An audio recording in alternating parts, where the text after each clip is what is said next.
Olá a todos, vamos a mais uma aula de desenho de projeto elétrico. Nessa aula nós veremos o passo a passo para a elaboração de um projeto elétrico. Vamos lá então. As etapas básicas de um projeto elétrico são preparação das plantas baixas, elaboração do quadro de previsão de cargas, divisão das cargas em circuitos terminais, desenho dos pontos de utilização, localização do quadro de distribuição, desenho das tubulações, ou seja, dos eletrodutos, traçado das fiações dos circuitos terminais, localização do quadro geral ou medidor, desenho das tubulações dos circuitos alimentadores, traçado das fiações dos circuitos alimentadores e, por fim, a preparação do diagrama e desenho de detalhes construtivos. Na planta baixa, nós devemos considerar a planta baixa do projeto arquitetônico com os seguintes elementos: paredes, esquadrias, o layout, a identificação dos cômodos ou dos ambientes, informações de área e perímetro. Então, essas são as informações que devem ser mantidas na planta baixa para o projeto elétrico. Inicialmente, nós podemos manter o mobiliário para facilitar na locação das tomadas. E é muito importante atribuir espessura fina a todas as linhas do desenho, ou também podemos utilizar uma layer da cor cinza. Então, aqui nós temos uma apresentação de uma planta baixa, o exemplo dessa aula. Ela está toda com a cor cinza, para que assim possa receber todas as instalações elétricas, que devem ficar então em cor preta. E aqui nós podemos notar as paredes, as esquadrias, o nome dos ambientes, a área, perímetro, e também está constando o mobiliário. Dividir em circuitos. Nós devemos seguir os seguintes critérios para a divisão em circuitos: separar circuitos de iluminação de circuitos de tomadas de uso geral. Devem ser criados circuitos independentes para as tomadas de uso geral da cozinha, copa e área de serviço. Então, esses ambientes com áreas molhadas requerem circuitos exclusivos ou independentes. E circuito exclusivo para cada tomada de uso especial.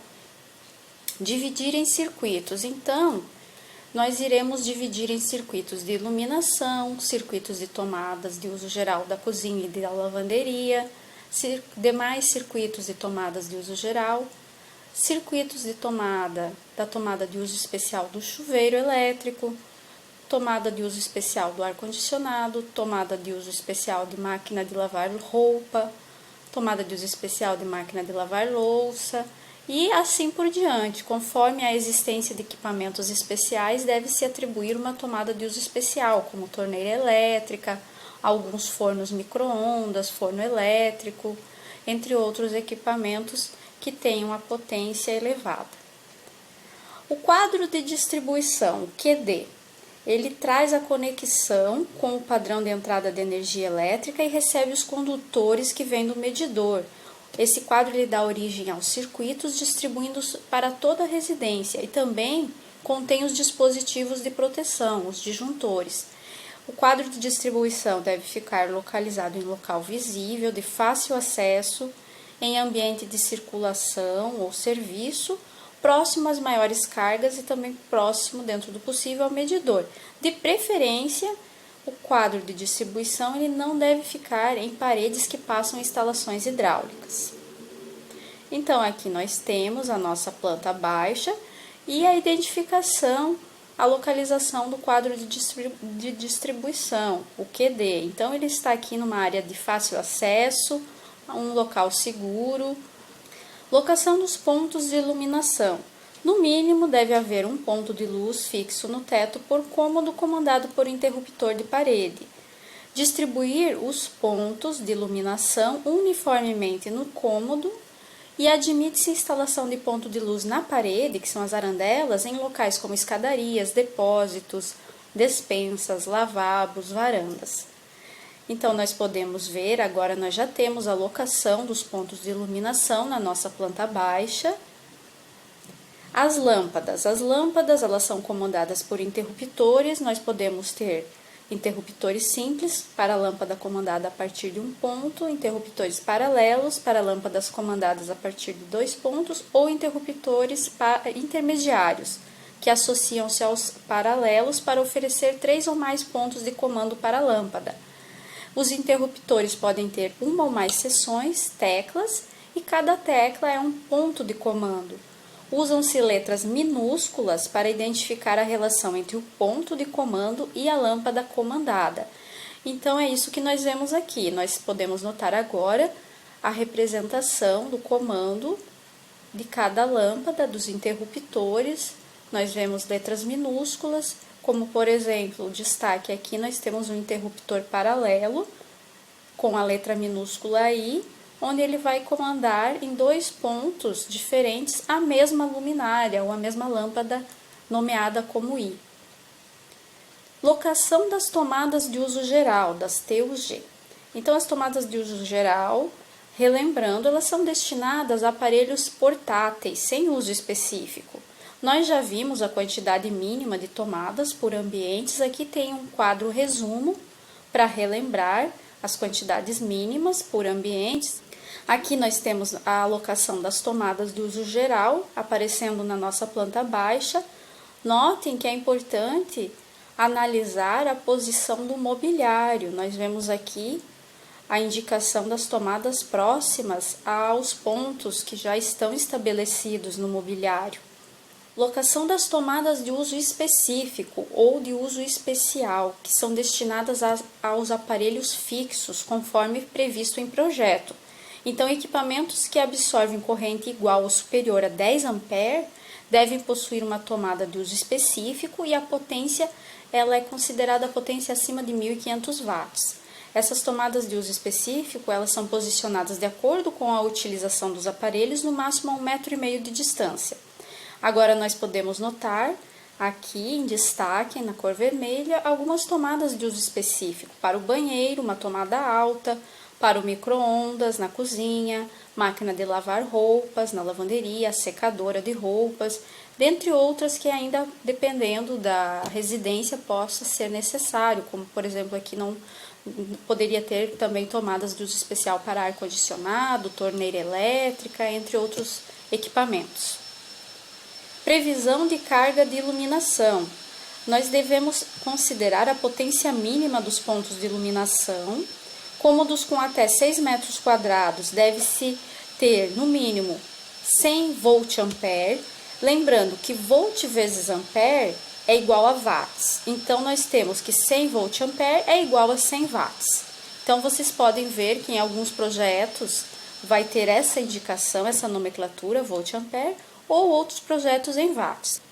Anotar a potência de cada ponto de iluminação na planta. Então, isso é importante. A potência, ela deve constar na planta, a não ser que isso esteja em uma nota explicativa. Então, nós podemos notar a previsão de carga de iluminação agora na planta, já mostrando a potência de cada lâmpada, conforme estamos vendo aqui está em volt-ampere. E aí temos uma nota, os pontos que não têm potência indicada são de 100 volt-ampere. Agora a previsão da potência mínima das tomadas de uso geral. Tomadas de uso geral, nós devemos lembrar que em banheiros, copas, cozinhas, áreas de serviço, nós devemos ter tomadas de 600 volt-ampere ou watts para as 3 primeiras tomadas, né? E aí sim, nos demais cômodos, devemos ter tomadas de 100 volt-ampere e anotar a potência de cada tomada na planta próximo à tomada. Nós temos agora todas as tomadas representadas com o valor da potência já indicado aqui em planta baixa. Potência das tomadas de uso especial. Deve-se atribuir a potência do equipamento a ser alimentado, anotar a potência de cada tomada na planta e anotar o nome do equipamento. Então, já deve-se ter essa identificação do equipamento de uso especial. Conforme nós vemos, está aqui no projeto, micro-ondas, chuveiro, máquina de lavar roupa, secador. Indicar na planta baixa o número dos circuitos.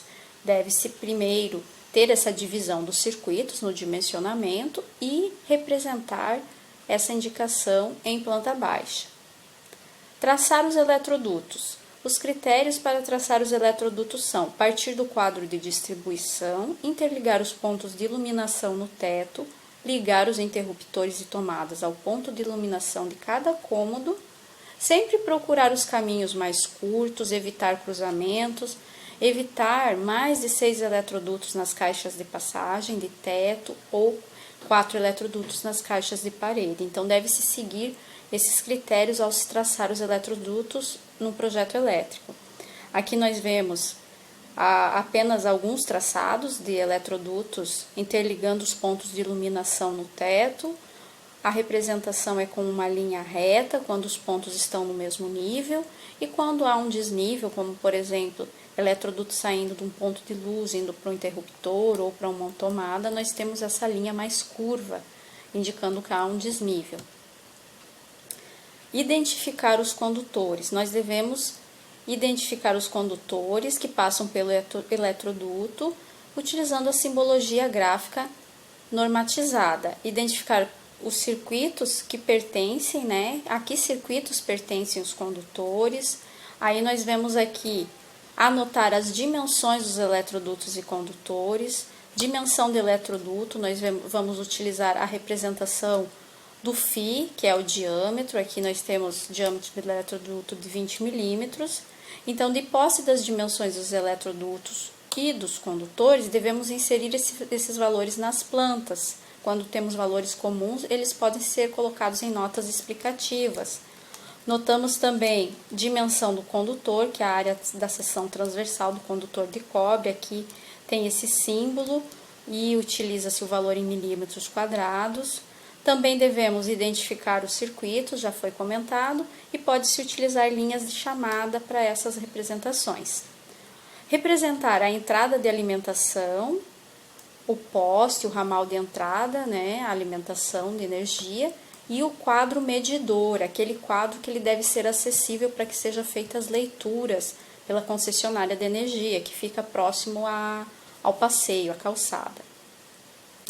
Então, por fim, nós temos aqui as representações gráficas de um projeto elétrico, planta baixa, esquemas verticais, quando temos vários pavimentos em edifícios, diagramas unifilares, detalhes como padrão de entrada de energia elétrica, simbologia, notas explicativas, o quadro de previsão de cargas, que é o quadro por ambientes, onde vai ter cada ambiente, a área, o perímetro e os pontos elétricos. Com base no quadro anterior é elaborado o quadro de cargas, que é o quadro por circuitos. Então, esse quadro de cargas ele apresenta a divisão em circuitos, cargas individuais, total, os dispositivos de proteção, os disjuntores, a seção dos condutores, distribuições das fases. Então, aqui a gente tem a importância desse quadro, ele deve ser obrigatoriamente apresentado no projeto. Lista de materiais, os materiais utilizados, quantitativos e, por fim, as nossas referências.